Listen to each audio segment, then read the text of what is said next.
The lights inside the America's Got Talent theater dimmed slightly, casting a soft glow across the massive stage. Backstage, a Filipino teen stood alone, clutching the microphone with both hands as if it were the only thing keeping him grounded. His heart pounded so loudly in his chest that he was sure someone nearby could hear it.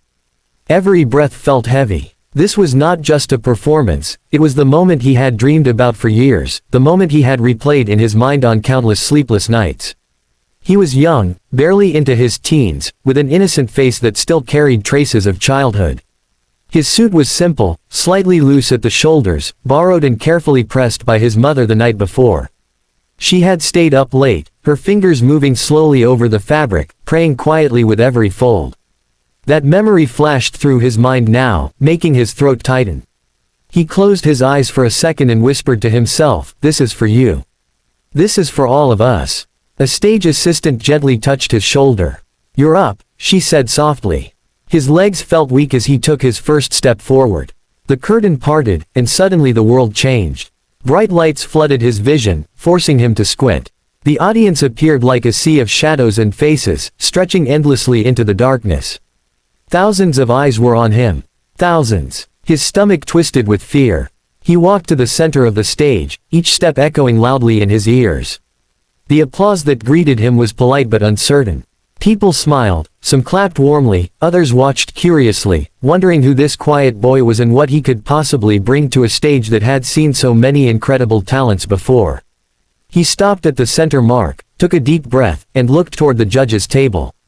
Simon Cowell sat in his chair, arms crossed, expression neutral, almost bored. He had seen it all: big voices, dramatic stories, emotional performances. Another nervous teenager didn't impress him easily. Beside him, the other judges smiled encouragingly, leaning forward slightly. "What's your name?" one of them asked kindly. The boy swallowed hard. "My name is Daniel," he said, his voice soft but clear. "And where are you from, Daniel?" "I'm from the Philippines," he replied. A small smile flickered across his face as he said it, pride briefly overpowering his fear. The audience applauded again, louder this time. Daniel nodded politely, his hands trembling as he held the microphone closer. "So, Daniel," another judge continued, "why did you come to America's Got Talent?" Daniel hesitated. His eyes dropped to the stage floor for a moment, then lifted again. "I came here because singing is my dream," he said. "Back home, life is not easy. My family struggles a lot. Music is the only thing that makes me feel strong." The words were simple, but they carried weight. A hush fell over the theater. Simon shifted slightly in his chair, listening more closely now. "Who do you sing for?" the judge asked gently. Daniel's lips trembled. "I sing for my parents," he said. "They work very hard every day. Sometimes, we don't have enough. But they always support me. They believe in me, even when I am scared." A few people in the audience nodded. Some smiled sadly, already sensing the emotional journey ahead. Simon leaned forward just a little. "And what will you be singing today?" he asked. Daniel inhaled deeply. "I will sing an original song," he said. "It's about hope, and not giving up, even when everything feels impossible." Simon raised an eyebrow. Original songs were risky. Very risky. But he didn't interrupt. "Whenever you're ready," Simon said, waving his hand. Daniel nodded. His palms were sweaty, his heart racing. For a brief moment, doubt crept in. What if my voice cracks? What if they don't like it? What if Simon stops me? The fear threatened to swallow him whole. Then he remembered the small room back home, where he used to practice late at night so his neighbors wouldn't hear. He remembered singing quietly while his father slept after long days of work. He remembered his mother's tired smile whenever she told him, "One day, the world will hear you." He closed his eyes. The first note of the music began, soft, slow, almost fragile. A gentle piano melody filled the theater, delicate as a whisper. Daniel raised the microphone and began to sing. His voice was quiet at first, almost trembling, but pure. It carried a raw honesty that instantly cut through the noise of the world. The words spoke of long nights, empty pockets, and dreams that refused to die. Each lyric felt personal, as if he were opening his heart and letting everyone see inside. The audience leaned in. Conversations stopped. Phones lowered. People listened. Simon's expression changed subtly. His arms uncrossed. He tilted his head, eyes fixed on the boy. There was something in that voice, something untrained but deeply real. Daniel's fear slowly began to fade. With every line, his confidence grew. He wasn't just singing anymore, he was telling his story.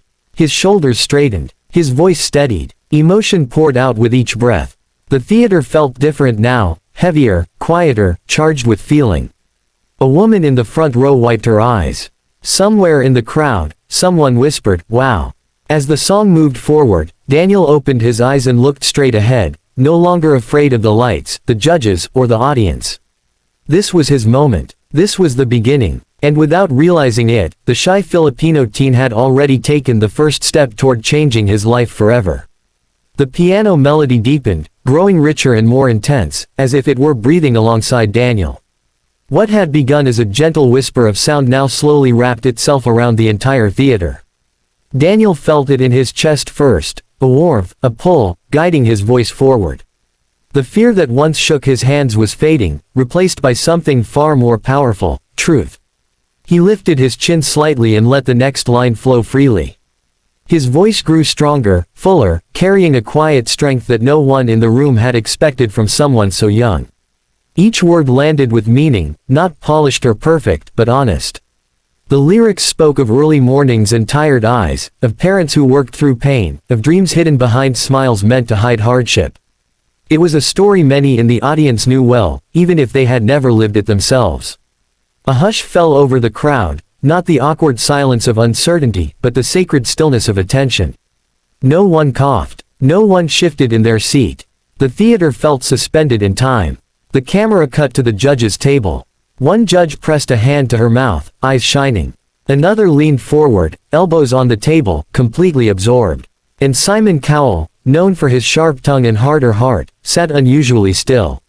His eyes remained fixed on Daniel, unblinking. The skepticism that had once shadowed his face was gone, replaced by focus and something deeper he rarely allowed himself to feel. Daniel reached the first chorus. His voice soared, not loud, but clear, resonant, and filled with emotion.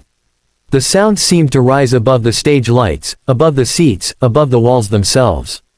It was no longer just a song, it was a confession, a prayer, a promise. The audience reacted instantly. A collective breath was drawn. Some gasped softly. Others shook their heads in disbelief. Tears began to fall. A middle-aged man in the crowd wiped his eyes quickly, embarrassed but unable to stop. A young woman clutched her friend's hand, lips trembling. Even those who had come simply to be entertained felt something shift inside them. This was not about winning a competition anymore. This was about feeling seen. Daniel's hands stopped shaking entirely. His grip on the microphone relaxed as confidence flowed through him. He closed his eyes again, not from fear this time, but from emotion. He could almost see his parents standing there in front of him, smiling proudly, telling him he was doing great.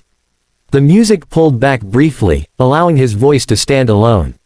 In that moment of near silence, Daniel sang the most vulnerable line of the song. His voice cracked slightly, not from weakness, but from feeling too much. Instead of hurting the performance, it made it unforgettable. The crack carried years of struggle, nights of doubt, and mornings filled with hope. The audience felt it in their bones. Simon shifted in his chair. He swallowed hard, his jaw tightening as if he were fighting something rising in his chest. His eyes glistened under the stage lights. He blinked once, then again, but the emotion did not fade. For a man who built his career on judging others, this moment stripped him of control. He wasn't a judge now, he was a listener. As the song built toward its final chorus, the piano swelled, and Daniel's voice followed, rising with determination and courage. The lyrics spoke of refusing to give up, of believing even when the world says no, of holding on to dreams with both hands no matter how heavy life becomes. The audience could no longer contain themselves. Some stood slowly, almost without realizing it. Applause tried to break through but quickly died back into silence as people realized the song wasn't finished yet. They didn't want to interrupt. They wanted to feel. Daniel opened his eyes and looked toward the judges again. For the briefest second, his gaze met Simon's. In that instant, something passed between them, understanding, respect, and shared humanity. Simon nodded almost imperceptibly, as if to say, "I hear you." Then came the final note. Daniel held it, not too long, not too short, letting it fade gently into the air like a whispered promise. The piano stopped. Silence. A heartbeat passed. Then another. And suddenly, the theater exploded. The audience leapt to their feet, applause crashing like thunder. Cheers filled the room, loud and unstoppable. People shouted his name. Whistles pierced the air. Some cried openly now, no longer hiding it. The judges stood as well, clapping fiercely. Simon Cowell rose slowly from his chair, hands shaking slightly as he applauded. Tears streamed freely down his face. He didn't wipe them away. He didn't hide them. For once, he didn't care who saw. Daniel stood frozen at center stage, overwhelmed.